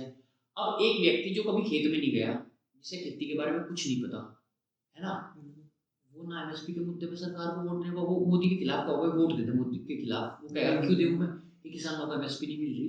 अब वो कॉर्पोरेट सेक्टर में काम करने वाला, वो कह रहा भाई इकोनॉमी बढ़ रही, मुझे बढ़िया, उसका मुझे फायदा मिल रहा, भाई कॉर्पोरेट सेक्टर बूमिंग पे है, मुझे उसका फायदा मिल रहा है किसानों से। हालांकि प्रोडक्ट किसानों के हैं भाई, वो खाना भी खाना सारी चीज है भाई इनडायरेक्टली, लेकिन प्रत्यक्ष या प्रत्यक्ष रूप का अंतर है कि क्या चीज प्रत्यक्ष है, क्या चीज अप्रत्यक्ष है। जो प्रत्यक्ष आदमी से देख कर निर्णय ले रहा है या अप्रत्यक्ष से देख कर, वो नहीं हो रहा। तो इस तरह से आपको नहीं लगता कि मतलब ये चीजें, मतलब इसमें कहना क्या है आपका कि ये चीजें इस हिसाब से समझ के वोट देनी चाहिए, या आदमी को बहुत वर्नाक्युलर चुनाव बनाना चाहिए, अपने जो स्थानीय मुद्दे हैं उनका पहले रिजोल्यूशन हो, बड़े लेवल पे जब जाएंगे भाई हमें क्या मतलब है भाई मोदी को आज ट्रम्प गले लग रहा है, बुला रहा है, तो ये किसान वही बात है गाँव में है या वो कर रहा, भाई मैं तो पहले मेरे मुद्दे ये रिजोल्व होंगे, भाई मुझे बाहर नहीं जाना, मेरी जिंदगी यही कट जाएगी, मैं मर जाऊंगा, मैं इसी स्थिति में बेकार हो जाऊंगा, मुझे क्या मतलब है देश की इकोनॉमी कहाँ जा रही कहाँ नहीं जा रही। तो मेरे लोकल इश्यूज सोल्व करो आप, मैं फिर मैं उस स्तर तक जाऊंगा, मेरे बच्चे जाएंगे, हम उस स्तर पर सोचेंगे, उस तरह से सोच के फिर उस हिसाब से आगे चीजें चलेंगी। इसमें जो ये है, इसमें जो किसान भी है ना, वो किसान दो तरीके से ही सोचे, मतलब जो इसमें ये समझदारी की चीज भी है, मान लो वोटर्स की, तो वो लोकसभा और विधानसभा इलेक्शन को बिल्कुल अलग तरीके से देखे। मतलब विधानसभा को अपना लोकल मुद्दे सोच, वो अपने लोकल मुद्दे के बारे में सोचेगा, वो अपने लोकल नेताओं के बारे में सोचेगा, वो सारी चीज़ों के बारे में सोचेगा। लेकिन लोकसभा इलेक्शन आते ही वो सिर्फ एक ही चीज़ को सोचेगा कि मेरा देश कहाँ जा रहा, मेरा देश, वो हर चीज़ देश के ऊपर बन जाए, और बन भी जाए, बनाई भी जा रही है, कुछ भी कह लो आप, या बीजेपी के थ्रू बनाई जा रही है, या कि कुछ भी कह लो। लेकिन लोकसभा इलेक्शन में बस एक ही चीज़ जो मेजर रह जाए, वो रह जाए खाली कि भाई देश किधर जा रहा, देश में क्या हो रहा, देश आगे बढ़ रहा, मेरी इमेज देश में क्या है, बाहर क्या है, देश के बाहर क्या है, वो बात आपकी ठीक है, लेकिन वो उस स्तर पे कह रहा, तो आपको लगा है किसान इतना सोचता होगा कि भाई उसे मान लिया उसकी फसल का दाम नहीं मिल रहा, उसकी स्थिति खराब है, उस पर बैंक का लोन है, उस पर कर्ज है, उसके कुड़की के नोटिस आए, आपको लगा उस तरह पर सोच रहा होगा कि मेरे देश की इंटरनेशनल लेवल पे क्या इमेज है। मैं बताऊं वो सोच रहा, बताऊं क्यों? क्योंकि आप मेजरली आप ये देखो कि वो किसान कंज्यूम क्या कर रहा मीडिया में, वो मीडिया किसी आप उस हिसाब से, वो तो आपकी बात सही होगी, मैं आपको कह रहा कि आप बिल्कुल लोकल बना दो उसको, बिल्कुल वर्नाक्युलर। एक आदमी को उसके पास स्मार्टफोन भी नहीं है, वो उस हिसाब से मीडिया को कंज्यूम नहीं कर रहा जिस हिसाब से आप सोच रहे, वो आपकी बात ठीक है, मैं मान के भाई वो मीडिया कंज्यूम कर रहा। अगर मीडिया 24 घंटे उसे कह रही कि भाई मोदी ने ये कर दिया, ये कर दिया, ये कर दिया, अब वो उसका लाइफस्टाइल रिलेट तो नहीं कर पा रहा उस चीज से, समझ रहे ना बात। भाई आप मिलीनियल हो या जेनजी हैं, उस चीज से कनेक्ट हो पा रहे कहीं ना कहीं, लेकिन वो आकर उसे देख भी लिया, लेकिन जो चीज टेस्टिमनी है जो उसके सामने है, भाई वो चीज तो टेस्टिमनी है एक तरह से, भाई मेरा पैसा आया नहीं, मेरा पेमेंट नहीं आ रहा, एक तरफ तक मीडिया से कुछ ही कंज्यूम करवा लो, तो उसके लिए तो बहुत बड़ा फैक्टर वो है। अब मैं अपने लड़के की फीस कहाँ से दूंगा सुबह को, फिर उसका ही फर्क आप देखो, फिर नहीं यही तो बात, ये बात बिल्कुल सही है। फिर उसका फर्क आप इलेक्टोरल देखो, आप इसमें देख रहे हो आरएलडी और बीजेपी वाली चीज में, जो आरएलडी की तरफ जो भी वो गए, तो वो सबसे ज्यादा क्या गया, युद्ध गया, समझ रहे हो आप, जो एज ओल्ड है, मतलब जिनकी उम्र है या वो है अग्निपथ, तो वो थोड़ी ना जा रहे हैं उनकी तरफ, वो तो फिर भी अब भी आरएलडी के साथ स्टक है, वो तो कह रहे हैं कि कुछ भी हो जाए, जहां आरएलडी जाए, जहां जयंत चौधरी जाएंगे हम वहां उधर जाएंगे, तो वो तो स्टक है मेरे ख्याल से। आपको एक और चीज लेकिन चलो, एक तो हो गया भावनात्मक जुड़ा होगा आरएलडी से, हाँ, युवा बात चले गई, पता चल गया उन्हें भाई जो भी है उन्होंने अपने हिसाब से चीजों को समझा, है ना। तो दूसरी बात, अब चलो कुछ मुद्दे हो गए भाई, किसानों का मुद्दा, आरएलडी वही आपकी बात है, आपने कहा कि भाई कुछ जयंत चौधरी के पास अभी आज के टाइम में कुछ प्रेजेंट करने के लिए है नहीं जिससे वो वोट मांगे, डेवलपमेंट वाइज कुछ भी है ना, हिस्ट्री है, मतलब डेवलपमेंट वाइज थी, कुछ भी मैं कहूँगा, इवन जब से वो हिस्ट्री है छोटी सी, वो भी अच्छे से प्रेजेंट वो आपकी हिस्ट्री है, लेकिन यार हिस्ट्री है ठीक है, उस समय उन नेताओं को बहुत इज्जत मिली, सम्मान मिला, लेकिन बिना कुछ करे आप उनकी लेगेसी का कब तक खाओगे, है ना। समय के साथ आपको भी तो अपना योगदान कहीं ना कहीं देना पड़ेगा, वही बात है आपकी। दूसरी बात सुनो, तो आप लोग उन्हें वोट दे रहे हैं, ठीक है, आप भावनात्मक जुड़ाव है कि है क्यों नहीं दे रहे भाई, हमें एमएसपी नहीं मिली, किसानों का मुद्दा जयंत करा, अग्निपथ योजना आई, बीजेपी को वोट ना तो नहीं दी, अब इन्होंने 3 सीट हरा दी मान लिया आरएलडी को, अब आरएलडी ने पहले कहा भाई ये करो विधानसभा चुनाव में, 0 से 9 पे आ गए वो, है ना, 0 से 9 पे आ गए भाई, पहले तो कुछ भी नहीं थे, लॉ मेकर्स आपके 9 विधानसभा में है तो बड़ी बात है, ऐसी बात नहीं भाई। तो क्या बदलाव आया किसानों की स्थिति में? कुछ 19-20 तो आता भाई, कितने विधायकों ने या कुछ करके बहुत बड़ा आंदोलन करा हो, किसानों को 10 पैसे का भी फायदा तब से हुआ हो, बताओ भाई किसका इसका पेमेंट अच्छा हुआ, हमने या ये चीज इंश्योर करवाई। आप कम से कम, आपका एक आदमी सदन में बात उठाने वाला नहीं था किसानों का, आपने कहा कि भाई किसानों की पार्टी 9 आदमी की तो बहुत बड़ी आवाज हो जा कि 9 आदमी आपकी वजह, तो ग्राउंड लेवल पर तो चीजें बदलती नहीं दिख रही। या आपको लगा कि भाई एक तरह से भाई ये है कि भाई हमारा परंपरागत वोटर है, हम किसानों का मुद्दा उठाकर वोट लेते रहेंगे, कैसे चेंज, मतलब ये क्या कैसे बदलेंगी ये चीजें? मुझे नहीं लगता कि ये बदल जाए, क्योंकि अब बदलने का कोई चांस है ही नहीं। अगर कोई मंत्रालय, जैसे बड़ा मंत्रालय, अगर आप चाहें तो मतलब इस साइड से भी अगर वेस्टर्न यूपी की बात करें तो अगर बड़ा मंत्रालय है वो भी केंद्र में, जो जयंत चौधरी को नहीं मिलता है कृषि जैसा, जो कि काफी मुश्किल है। चलो मिल गया, सपोज कृषि मंत्रालय मिल गया, तो अगर उसमें वो अपने डेवलपमेंट करके दिखाएं तो तो चलो ही आप मुझे लगता है। उदाहरण के तौर पे बताओ, जैसे सपोज सरकार बनी, जयंत ने एनडीए में चुनाव लड़ा इस बार और सरकार बनी, जयंत को कृषि मंत्रालय दे दे, तो किस तरह के रिवोल्यूशनरी चीजें हैं जो जयंत ने इंप्लीमेंट कर दी, उस तरह से उसके पास कुछ प्रेजेंटेबल होगा और या वो किसानों को ऐसा लगेगा भाई हाँ भाई इस आदमी ने कुछ करके दिखाया। इसमें यार मैं तो बस एक ही चीज कहूंगा कि अगर वो जितना ज्यादा मतलब उन्हें कनेक्ट है, जो भी अभी जमीन से है, वो किसी और पार्टी के पास नहीं है। आप बीजेपी को देख लो, इतना कनेक्ट नहीं है ग्राउंड से, मतलब किसान के उससे। अगर मैं ये मुझे तो पता नहीं मतलब वो क्या करेंगे क्या नहीं, लेकिन अगर कुछ भी कर सके तो मतलब ज्यादा चांस जो मुझे लग रही है वो आरएलडी जैसी कोई भी या दूसरी स्टेट में कोई भी पार्टी हो, वो ऐसी पार्टी के ज्यादा चांस है जो किसान के लिए कर सके। बीजेपी या कांग्रेस, मुझे उनमें कोई भी, या एसपी, मुझे उनमें कोई फ्यूचर ऐसा दिख नहीं रहा कि वो किसान की स्थिति बदल दे। अच्छा एक और बात तो समझो आप, भाई मान लिया जयंत 3 सीट ले गया, 2 सीट ले गया, वहां पे चला गया, तो वो तो बीजेपी के लिए ऐसा कुछ नहीं है भाई, अलाइज है, अपने साथ चल रही। तो आपको लगता है भाई या तो जयंत चौधरी भाई अकेले देश के प्रधानमंत्री होते, या भाई आरएलडी की 50 सीट आ रही, 60 सीट आ रही, भाई वो सरकार इस स्थिति में है कि अगर वो विद्रोह करेंगे तो सरकार गिर जाएगी। जयंत चौधरी की 2 सीट आ गई, उनको कृषि मंत्रालय बन गया, तो बहुत बड़ा कोई एमएसपी पे डिसीजन ले रहा। आपको लगा कि मोदी जी उसका वो श्रेय दे देंगे? भाई एक व्यक्ति, समझो आप एक बात, एक व्यक्ति देश में इतना लंबा कृषि आंदोलन चला, आदमी लोगों के दिमाग में ये तो डिल्यूजन है कि ये जयंत चौधरी आ गया भाई ये हो जाएगा। आप एक बात सुनो, इतना लंबा आंदोलन चला, जब पूरा स्ट्रगल का टाइम था, किसान यूनियन से बात करनी थी, भाई 3 मिनिस्टरों की कमेटी बनानी, प्रधानमंत्री ना कभी आकर बोल ले, है ना कभी इस पे स्पष्टीकरण दिया, भाई 700-800 किसानों की डेथ भी हुई, उसके बारे में कुछ नहीं बोला, है ना, कि भाई क्या क्या रेजोल्यूशन, कुछ नहीं। 3 मंत्री भेजे, बार बार हर मतलब ये बताओ, उस टाइम पर नरेंद्र सिंह तोमर कृषि मंत्री थे, दिन में 4-4 बार बयान आ रहे थे उनके, हर चैनल को उन्होंने इंटरव्यू दिया, 24 घंटे नरेंद्र सिंह तोमर, जिस टाइम पर प्रॉब्लम थी और जब सोल्यूशन देना पड़ा था, सो कॉल्ड सोल्यूशन कौन आया? मोदी आया कि मैं समझाने में गलती कर दी, मैं इनको विद्रोह करता हूँ, है ना। अब आपको लगा कि कृषि मंत्रालय अगर जयंत का बहुत बड़ा रिवोल्यूशनरी डिसीजन लेते, पहली तो बात मोदी उन्हें अधिकार देंगे क्या? वो भाई अल्टीमेटली एमएसपी का डिसीजन केंद्र, वो तो मंत्रालय का नहीं लेता, तो कैबिनेट से पास करवाना पड़ेगा, वो इकोनॉमी को बहुत इफेक्ट करेगा। भाई भले ये डाल भी दो इकोनॉमी में बहुत इफेक्ट, लेकिन घूम फिर के तो उसका क्रेडिट जयंत जी कैसे, मतलब आपको लगा कि कोई मोदी जी इतनी बड़ी भूल कर देंगे कि जयंत को उसका क्रेडिट ले जाए, ताकि हम पश्चिम उत्तर प्रदेश में या पैन इंडिया जो भी मतलब रूरल बेल्ट है, ग्रीन बेल्ट है, उसमें मोदी एक तरह से जयंत को इतना बड़ा एक तरह से कल्ट थोड़ी बनाया है? नहीं, वो तो रहने का नहीं, मतलब ऐसे तो रहने का नहीं कि हाँ बीजेपी तो यही चाहेगी कि मतलब उसके पास ही जा, मतलब मोदी जी के पास ही जा, कि भाई जो भी इसमें वो है कंट्रीब्यूशन है वो मोदी जी का ज्यादा है। लेकिन फिर भी आज के स्टेट को देखा, अगर उस स्टेट में देखें, लेकिन फिर भी जयंत के पास कुछ भी रहेगा, जयंत चौधरी जी के पास कुछ भी रहेगा कि भाई ऐसे हम दिखा सकते हैं, मतलब कुछ अपना डेवलपमेंट गिना सकते, मतलब अगर एमएसपी भी लिया है तो आप सोचो, मतलब बताने के लिए कुछ तो है आगे कि भाई अगर मैं आगे कभी भी सत्ता में आया तो मैं ये ऐसे मतलब बड़े डिसीजन ले सकता हूँ। अब तो कुछ भी नहीं है उसमें। तो इलेक्ट्रोली ये भी नहीं लगा आपको कि भाई बीजेपी के साथ जाके अपना ग्राउंड एक तरह से खो दिया? बात चल रही भाई 2 सीट मिली है ना, पहले जैसे एसपी के साथ है 7 सीट। अब आप एक बात बताओ, ये तो ये वाली ये जो वेस्टर्न यूपी की 2, 4, 5 सीटें हैं, ये तो बिल्कुल ये समझ लो, ये तो हर हाल में उस हिसाब से कोर सीट एक तरह से आरएलडी की है, यहाँ पे कोर वोटर आरएलडी का ऐसा है, यहाँ पे बीजेपी ने अपने कैंडिडेट भी डिक्लेयर करे। मतलब ये आपको लगता कि एक तरह से मतलब कहीं जयंत चौधरी जी की स्थिति ऐसे हो जाए भाई इधर के रहे ना उधर के, एक आदमी ने, अब एक बात बताओ, आधिकारिक तौर पर अलायंस का अनाउंसमेंट नहीं हुआ अब तक, जयंत चौधरी ने अपील करके भाई राज्यसभा का चुनाव हुआ, एनडीए के कोई बीजेपी के कैंडिडेट को वोट गई सारी, कायदे में अब किसी भी साइड नहीं है फिलहाल। वो फिलहाल किधर है? उन्होंने ऑफिशियली आके ये नहीं कहा भाई उनको आके एनडीए में शामिल कराया हो किसी सीनियर लीडर ने, है ना तो शामिल कराया, ना कोई सीट शेयरिंग फॉर्मूला तय करा, जबकि बीजेपी ने अपनी लिस्ट निकाल दी कैंडिडेट्स की, ना पीएम से बात हुई ना सीएम से बात हुई, जबकि इन्होंने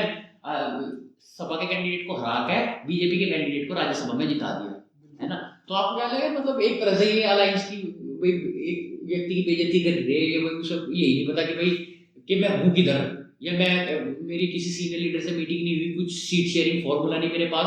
आप देखो कैराना सीट पे कैंडिडेट डिक्लेयर कर दिया, मुजफ्फरनगर सीट पे कैंडिडेट कर दिया, और आपकी मथुरा सीट पे कैंडिडेट डिक्लेयर कर दिया, तो बचा क्या है? ये तो आरएलडी का गढ़ है, ये तो मजबूत इलाका है।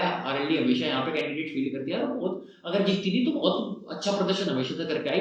बाई इलेक्शन में कैराना की सीट जीतती, और मुजफ्फरनगर की सीट पे नेक एंड नेक फाइट में अजीत सिंह हारे। तो ये तो अपनी अगर ये भी सीट हार गई तो ये कहाँ चुनाव लड़ेंगे? आपको लगता है कि बीजेपी को जाकर कहीं ना कहीं एक तरह से अपनी बेइज्जती भी करवाई? पहले कोई विपक्ष में थे, अब इज्जत से विपक्ष में थे, मुद्दों की लड़ाई लड़ रहे थे, ग्राउंड पे मेहनत कर रहे थे, लोग साथ जुड़ रहे थे। आज के टाइम में वोटर भी एक तरह से कंफ्यूज हो गए, ये हुआ क्या, और उनको खुद भी नहीं पता भाई हम इधर है या इधर है, या हमें क्या मिल रहा क्या नहीं मिल रहा। इसमें बार्गेनिंग पावर का देखो, बार्गेनिंग पावर है। आप ये सोचो जैन के पास, मतलब जैन चौधरी के पास बार्गेनिंग पावर क्या थी?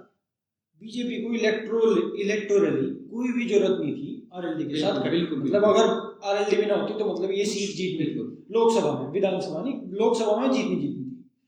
जैन चौधरी का आरएलडी का साथ है ना, बीजेपी को बस एक ही फायदा है कि एक साइकोलॉजिकल ब्लो देना किसे, ओपोजिशन को, क्योंकि ये फिर भी आप ये ना मानो कि इमोशनली या वैचारिक तौर पे ये फिर भी बड़े चेहरे हैं किसान के। ये जाट मान लो कुछ मान लो, मतलब जाट मेजरली किसानी है, भले इलेक्टोरल इफेक्ट ना, लेकिन वैचारिक इफेक्ट है। हाँ, साइकोलॉजी में बड़ा इफेक्ट है। अब आप देख लो किसान आंदोलन भी है, किसान आंदोलन का यूपी वेस्ट में कोई प्रभाव नहीं दिख रहा। क्यों नहीं दिख रहा? एक तरह से उनकी तरफ इलेक्टोरल तो उन्हें कोई फायदा नहीं है, लेकिन साइकोलॉजिकली बीजेपी को बहुत बड़ा फायदा है। और आप बार्गेनिंग पावर भी देखो, आप गठबंधन के आप उन्हें 2 सीट मिली, 2 सीट तो मैं कहूँ 4 तो मिलनी चाहिए थी, लेकिन फिर भी 2 मिली। लेकिन जो 4 की है ना 2 भी हुई, वो मेरे ख्याल से जो बार्गेनिंग पावर जो कम हुई वो कहाँ हुई? वो उन्होंने ये कहा हो कि आप चौधरी चरण सिंह जी को भारत रत्न दे दो, तो मैं 4 की बजाय क्या पता 2 सीट में भी अपना वो कर लूँ, समझ रहे? तो बार्गेनिंग पावर ऐसे से कम हुई। इलेक्टोरली उन्हें पता ही था कि ऐसा कोई जनाधार है नहीं कि मैं उसके ऊपर मैं अपनी ज्यादा सीट मांगू, इलेक्टोरल तो कोई जीत नहीं। वैचारिक तौर पर बीजेपी की बहुत बड़ी जीत हुई आरएलडी में शामिल करके। दूसरी चीज, एक भाई फॉर्मिडेबल अलायंस बन रही थी इंडिया अलायंस के नाम से। एक नोशन क्या जनरेट हुआ कि भाई इंडिया अलायंस टूट रहा। पहले नीतीश कुमार के जयंत चौधरी को तो ये लगा भाई कहीं ना कहीं उधर ममता बनर्जी कह रही कि हम कैंडिडेट करेंगे, है ना, तो उस हिसाब से देखा भाई सब टूट गया। एक तरह से नोशन जनरेट हुआ, एक नैरेटिव बना कि भाई ये एक जो मजबूत फाइट दिख रही थी ना ऑपोजिशन की, तो ये खत्म हो गई। एक तो ये सबसे बड़ी चीज हुई जयंत के जाने से। दूसरी चीज आपने विचार वाली गोपाल भाई, आज कहीं ना कहीं उसके पास इलेक्टोरली उनके पास कुछ नहीं है, लेकिन एक विचार है कि भाई किसानों का, वो विचार कहीं ना कहीं अब दिखा भाई वो, इसीलिए यहाँ पश्चिम उत्तर प्रदेश में आंदोलन कमजोर पड़ गया। लेकिन इसमें चलो बीजेपी की तो बहुत बड़ी, बीजेपी की एक तरह से मनोवैज्ञानिक भी जीत होगी, एक वैचारिक जीत होगी, इलेक्टोरल जीत हुई ना हुई, क्योंकि निश्चित तौर पर मैं इस बात का भी आपकी खंडन करूंगा भाई ये सीट हार गई थी, ऐसा नहीं। मुजफ्फरनगर सीट, कराना सीट, ये 2 सीट ऐसी थी, स्ट्रॉन्ग सीट थी, ऐसी बात नहीं, मजबूत फाइट होती, एक तरफा मुकाबला नहीं था, एक तरफा नहीं था। लेकिन मुझे नहीं लगता कि इतना बड़ा इफेक्ट था। चलो नहीं, मेरा इसमें आकलन दूसरा है, आपके उसका अलग है कि जो आपने कहा कि भाई मतलब जैसे विचारिक आपने, मेरे हिसाब से विचारिक से मजबूत कई बीजेपी इसकी तरफ से इनिशिएटिव इसलिए भी लिया गया बीजेपी से, क्योंकि जैसे मोदी जी ने कहा कि बहुत बड़े निर्णय लेने, मेरा आखिरी तीसरा कार्यकाल बहुत बड़े निर्णयों का होगा। क्या आंकड़ा दिया, पूरे क्षेत्र में घूम लो, जो भी रीजनल लीडर है सबकी जितने भी पोस्टर बैरिकेड सब कुछ लग रहा, सब पे एक चीज लिख रही है, अब की बार 450। अब एनडीए के लिए मीटिंग में लक्ष्य रखा मोदी जी ने कि भाई एनडीए की आगे 400 सीट से ऊपर, ये हमारा टारगेट है। और धारा 370 से पैरेलल ड्रॉ करते हुए कहा कि भाई बीजेपी के आनी चाहिए 370 से ऊपर। उस दिन के बाद आप देख लो बीजेपी ने विधानसभा चुनाव काउ बेल्ट में सारे जीत लिए। मोदी जी का दौरा ना कोई गुजरात में ऐसा खास हुआ, ना कोई मध्य प्रदेश में हुआ, है ना, आप देख लो ये सारी चीज, ना कोई राजस्थान में हुआ, ना कोई यूपी में मेजर हुआ। तो काउ बेल्ट स्टेट है, हमें क्या लगा कि भाई ये तो अपने हैं, इसमें तो बहुत वो कॉन्फिडेंट है कि ये तो जीत लेंगे। उसके बाद आपको कहाँ डर था, आपके अप्रीहेंशन थे कुछ कि ये अलायंस खतरनाक हो जाएगा, कौन सा बिहार वाला अलायंस खतरनाक हो जाता, भाई 3 मेजर पॉलिटिकल पार्टी साथ आ गई, है ना। तो ये फिर उसमें नीतीश कुमार तोड़ दिए, वहाँ फाइट कमजोर कर दी, उधर थोड़ा महाराष्ट्र में भयंकर दिख रहा था, उधर एनसीपी तोड़ गया, उधर थोड़ा कमजोर कर दिया। अब साउथ पे इतना फोकस है, लगातार केरला में रैली, लगातार तमिलनाडु में रैली। तो जयंत चौधरी, मैं यहाँ पे एक बात इसीलिए कहा कि मैं कह रहा 2-3 सीटों पर जयंत चौधरी फाइट बनी, बिजनौर वाली सीट पर फाइट में थी आरएलडी मुजफ्फरनगर वाली सीट पर फाइट में थी, भाई वो कैंडिडेट के ऊपर था, भाई किस तरह से कैंडिडेट आ रही है, क्या समझ में नहीं। कैरना वाली सीट फाइट में थी, तो 3-4 सीट कहीं ना कहीं आरएलडी की फाइट में थी। आप ये नहीं कह सकते भाई स्वीपिंग कि भाई एक तरफा है। हालांकि चलो आप 1% मान लो 3-4 सीट हार जाते बीजेपी वाले, तो उनको कहीं ना कहीं बीजेपी ने सोचा कि भाई हम रिस्क नहीं लेते, क्योंकि हमारा टारगेट है आपकी बात 400। उस टारगेट को ध्यान में रखते हुए छोटे छोटे दलों का ध्यान रखो, हमें उन्हें कहीं ना कहीं साथ रहना, हम अपना 2-4-5% भी वोट बैंक खराब नहीं करते, उन्हें साथ ला के जोड़ो। दूसरी चीज कि बड़ा टारगेट है मेरे पास मान लिया ये है भाई, मेरे पास इतनी पावर आ गई, निर्णायक सीट आ गई कि बहुत मेजर डिसीजन एक तरह से ऐसे भाई एक तिहाई बहुमत अगर आ गई तो आप कुछ कॉन्स्टिट्यूशनल चेंज भी कर सको, काफ़ी चीज़ और इंट्रोड्यूस कर सको। और जबकि मोदी जी ने क्लियर कहा कि मैं बहुत बड़े निर्णय लेने वाला हूँ, तो मेरे हिसाब से कि ये चीज़ है कि हमें रिस्क लेना, हर जो भी आना साथ आना चाहिए, और हमें लग रहा कि हाँ इसका कुछ नुकसान है, तो उस तरह से उन्हें साथ लेके चलो। जयंत चौधरी है, मतलब मान लेता है, मतलब जयंत चौधरी को मान लें, या फिर आप बिहार वाला वो ले लो एग्जांपल, नीतीश कुमार। तो नीतीश कुमार के पास, मतलब जैसे आप प्रशांत किशोर आप जानते हैं, मतलब उनकी बात सुनोगे तो आप ये कहो, उनका कहना ये था कि जो नीतीश कुमार की थी, तो मतलब वो जनाधार रहा नहीं। अब जनाधार रहा नहीं, वो उन्हें दिखा कि भाई मेरा नहीं रहा, तो उन्होंने सोचा कि भाई भाजपा के साथ जाकर मैं जितना भी है मैं अपना सीएम रह लूँ, मतलब 2025-24 तक का सीएम रह लूँ। तो जनाधार मेरे ख्याल से सारी चीज साइकोलॉजी पे है, ये सारी चीज मानसिक, दूसरी पार्टियों को डराने की बात है। अब आप 400 पार का भी देख लो, अब 400 पार में मोदी जी ने अब इस इलेक्शन के लिए ये तो चीज हटाई थी कि जीतेंगे या नहीं जीतेंगे, मेजोरिटी आओगी या नहीं आओगी। उन्होंने बस साइकोलॉजी एक तैयार कर दिया कि 350 या 400 उन्होंने ये तो बिल्कुल हटा ही दिया। हर जीत का तो चुनाव है ही नहीं, हर जीत का तो ना, बड़ी जीत का चुनाव है, और ये नैरेटिव की बात है सर। और ये आपको क्या नहीं लगता कि ये सिर्फ एक तरह से भ्रम भी क्रिएट करा जा रहा है, एक नैरेटिव बनाया जा रहा है कि ताकि मतलब एक तरह से अब हम कम से कम इलेक्टोरली कॉन्फिडेंट तो दिख रहे, दूसरी तरफ अगले आदमी की अलायंस तोड़ कर, भले ही आप एक चीज देखो, इंडिया अलायंस को अगर आप देखो तो इस देश के 65% वोट को रिप्रेजेंट कर रहे थे वो, जिस टाइम 27 पॉलिटिकल पार्टी थी, है ना। और उस टाइम पे भी उनके अंदर कॉन्फिडेंस दिखा, बीजेपी उस वक्त भी कॉन्फिडेंस दिखा रही कि हम हमारा टारगेट 400 सीट पाने का है। नहीं आप तो क्या आपको लगता है कि भाई एक तरह से सोच का, विचार का भी एक तरह से कि भाई कितना कॉन्फिडेंस है? इंडिया अलायंस वाकई में एक थ्रेट था इनके लिए, बिल्कुल था। इन्होंने आप ट्रांजिशन देखो कितना बोला, इंडिया से भारत का ही ट्रांजिशन आप इनका देख लो। पहले खेलो इंडिया, स्किल इंडिया, हर चीज में इंडिया का कितना प्रयोग था। अपनी उस बात को कॉन्ट्राडिक्टरी करते हुए इन्होंने हर जगह भारत का G20 में आपने अपनी जो इनकी नेम प्लेट से उन पर भारत लिखा गया, भारत मंडपम, हर जगह भारत को प्रमोट। उसका मैं बताऊंगा उसका रीजन क्या है। आप एक तरीके से सोचो, आप जैसे इंडिया अलायंस था, इसमें मुझे नहीं लगता कि इंडिया अलायंस बड़ा कोई वो था, क्योंकि इंडिया अलायंस का देखो, आप इंडिया अलायंस बनी तो इंडिया अलायंस का एक विजन बता दो, एक वो बता दो कि मेरी बात समझो, इंडिया अलायंस का कोई भी एक नैरेटिव नहीं है अकेला, कोई भी इकट्ठा नैरेटिव नहीं है उनका कुछ भी। लेकिन आप बीजेपी को उसमें होशियार सोचो, उन्हें ये था कि वो मजबूत नहीं है, लेकिन उन्होंने उसे काउंटर करने के लिए, जो उनका इंडिया अलायंस उन्होंने नाम बनाया, उसे काउंटर करने के लिए उन्होंने एक समझ रहे आप नैरेटिव दूसरा सेट कर दिया कि इंडिया नहीं, इंडिया इज भारत, तो भारत नैरेटिव कर दिया, भारत ही यूज करना शुरू कर दिया।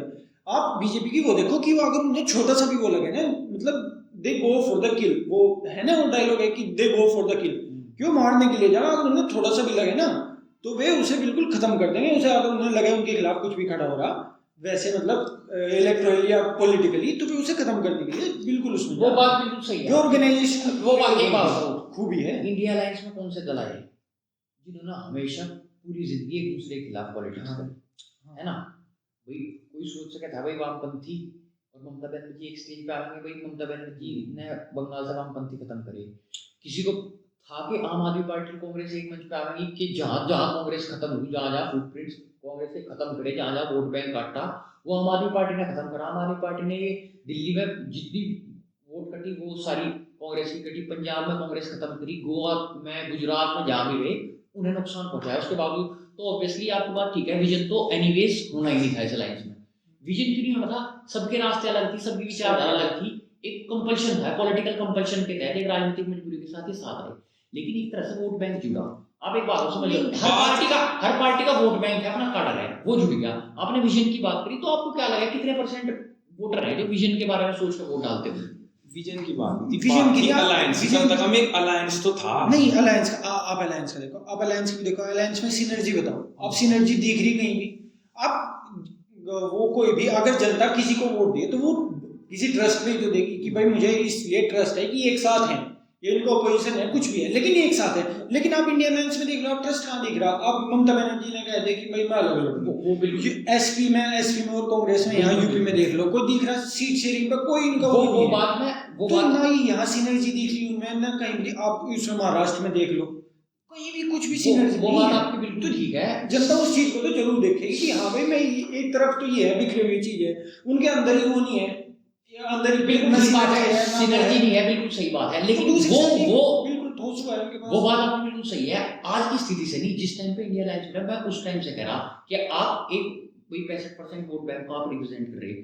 अब आपने कहा भाई उसने कहा मैं अकेले लड़ूंगे, अगर ये चीजें ना होती, वो कह रहा मैं आपको भाई अगर सीट शेयरिंग फॉर्मूला तय कर लिया, सारी चीजें फ्लोलेसली हो जाती, तो ये कितना बड़ा थ्रेट था। सिर्फ इस वजह से कह रहा मैं, विजन उनके पास हालांकि तब भी नहीं था, वो हमेशा एक दूसरे के खिलाफ लड़े। अगर उनका होता कि हमारा सोल मोटिव है बीजेपी को हराना, हम सभी इसलिए साथ आए हैं, विजन क्या है, सरकार आएगी बाद में देखेंगे, ये हमारा ज्वाइंट मिनिमम प्रोग्राम हो गया, ये हमने मैनिफेस्टो बना लिया, ठीक है ना, हमारा सीट शेयरिंग फॉर्मूला तय होगा। उस टाइम पे वो फॉर्मिडेबल था क्योंकि लोगों को दिख रहा था वो सीट शेयरिंग फॉर्मूला तय हो गया, मैनिफेस्टो आ गया, जो कॉमन मिनिमम प्रोग्राम बन गया। मैं उस स्थिति में कह रहा हूँ, आप आज की स्थिति में एक बात और तो बताओ मुझे, अब तो कुछ है ही नहीं, जब वो टूट गया। लेकिन अगर उन्हें शुरुआत में 1-2 साल पहले और करनी चाहिए थी, लेकिन अब इलेक्शन के एक साल पहले इंडिया अलायंस बना रहे हैं, वो बना रहे नहीं, अगर इंडिया अलायंस फिर भी अगर थ्रेट नहीं था तो उसे तोड़ने के इतने भ्रष्ट प्रयास क्यों कर रहे हैं? यही तो बताऊं मैं, यही तो आप बीजेपी की खूबी है, वो ऑर्गेनाइजेशनली इतनी स्ट्रांग है कि वो छोटी सी भी चीज को बिल्कुल भी हल्के में लेती। वो कांग्रेस, आप कांग्रेस की सबसे बड़ी कमी देख लो, कांग्रेस 3 या 4 इलेक्शन कहीं भी जीतो, कोई सी भी स्टेट में जीतो, जीतने के बाद रिलैक्स्ड, बिल्कुल कुछ नहीं है। लेकिन आप उसे देख लो बीजेपी को, बीजेपी इसमें वेस्ट बंगाल में इलेक्शन हारी थी, अमित शाह ने ठोक कर कहा था कि भाई 200 सीट हम जीतेंगे, कुछ भी हो लो, आई कितनी 77, 200 से 77।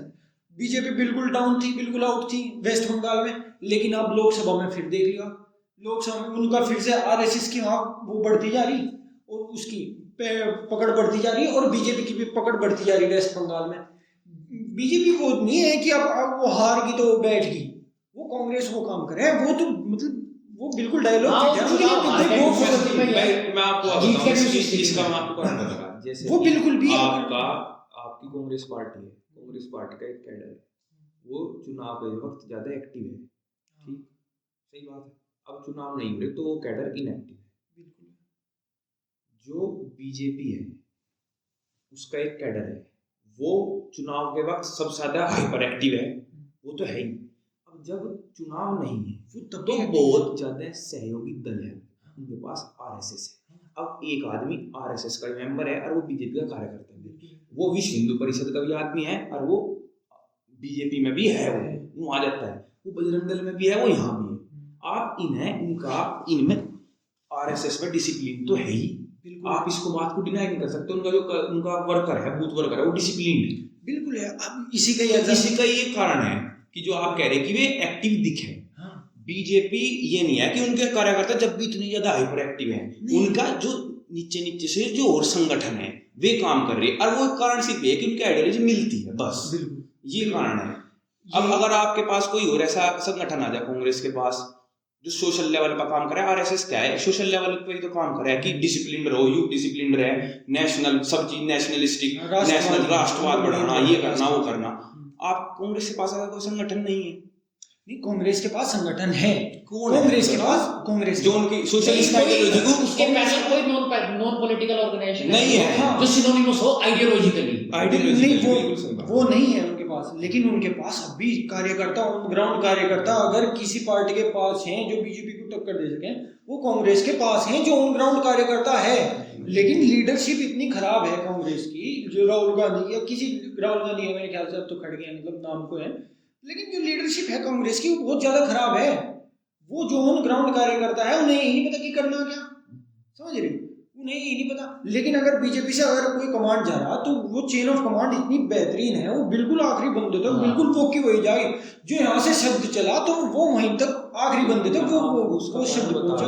उनका कार्यकर्ता डिसिप्लिन है, और डिसिप्लिन वो संघ की वजह से है। हाँ, क्योंकि संघ का मेन कारण है डिसिप्लिन है। संघ में क्या सीखा मैं, संघ में आपको ही थोड़ा नहीं सीखा मैं, आपको भी उनका सिर्फ ही सिद्धि है, वे पक्के राइटिस्ट हैं। आप संघ की शाखा में जाओगे, सबसे पहले आपको बताएंगे कि तुम्हारा खून, इसके ऊपर फख्र। राइटिस्ट क्या हो, तुम्हारा खून, तुम्हारी रेस, तुम्हारी जाति, इसके ऊपर फख्र, ये बात है। लिबरल तो होने नहीं देते हुए, तुम्हारे अंदर खून है, तुम उस पर फख्र है कि तुम, हाँ तुम हिंदुस्तानी हो, तुम्हें इस बात पर फख्र मनाना। अब अगर मैं हिंदू हूं, मुझे फख्र है हिंदू होने पर, मैं नेशनलिस्ट हूं, या फिर मैं भाई बहुत अपने सोच के लिए रेडिकल हूं, तो मैं लिबरल कैसे हो जाऊंगा? मैं ये कैसे सोच लूंगा कि इसके साथ मेरी चीज की शेयरिंग हो जा। बहुत मेरे हिसाब से बहुत मतलब एक तरह से तर्क संगति बात करी गई, कोई फालतू बात नहीं करी गई। तो अब हम इसे कंक्लूड करेंगे। बहुत अच्छा डिस्कशन हुआ। आगे कोशिश करेंगे कुछ नए नए मुद्दे जो पॉलिटिकल उभरेंगे उन पर अच्छे से और रिसर्च करके आगे और अच्छा दर्शकों के लिए अपना वीडियो बनाने का काम। आपका सबका बहुत धन्यवाद।